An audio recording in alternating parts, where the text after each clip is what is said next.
Super Rugby semi-finals weekend. Greg Growden have a look at the two massive games with all countries represented. The opening game with the Crusaders taking on the Sharks, the two best sides from New Zealand and South Africa. Fitting semi-final, but a tough ask for the Sharks. It is a big ask for the Sharks, but if a team's going to do it, it's them. They're a good constructive side.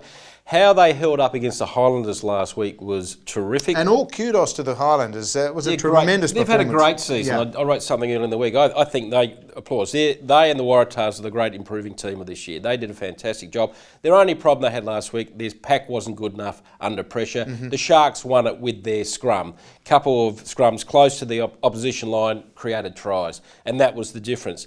So the Sharks will go to Christchurch confident but tired, because that's a big, big trip. Mm-hmm. They've got a three-quarters way around the world. And also, against them is that the Crusaders pack is a lot better than the Highlanders pack, and also their line-out's a lot better. And that's where I think the Crusaders, even though well known for their backline play, I think it's going to be their pack that might win it for them. They're betting $1.01, rain, hail and 40-mile-an-hour wind. It will be cold there. The other game, now hasn't this taken New South Wales and Sydney by storm? The Waratahs versus the Brumbies, Allianz Stadium. Try and get yourself a ticket. If the Waratahs win, they host the final. There's a lot to play for, bragging rights across the board, a bit of banter going on this week. There's a lot of banter, and let's just say the relationship between these two teams is a bit tense. The Waratahs are going in confident because they had a big win against the Brumbies at home not that long ago. Yeah.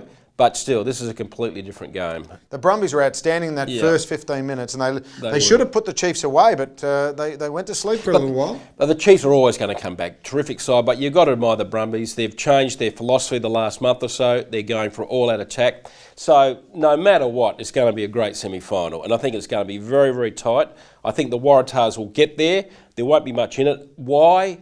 I really don't know. It's that type of game. I tend to think that the Waratahs, the way they've been going at the moment, can blow them off the park in the first half. Exactly. They'll be a type of team that won't fear the Brumbies and won't be scared the Brumbies attacking them, because the defence of the Waratahs is very, very good. Yep. But I think they got the great finishes. I think this is the game where Folau will fire up and where Bill will fire up. And in the end, I think it's going to be the 9 and 10 battle, which will decide it, but tight. Okay, so Greg is tipping a Crusaders Waratahs grand final, and that could be played, that will be played at ANZ Stadium if the results go his way. That'll do it for this week. We'll be back to preview the final of Super Rugby next week. Make sure you get your footy tips in.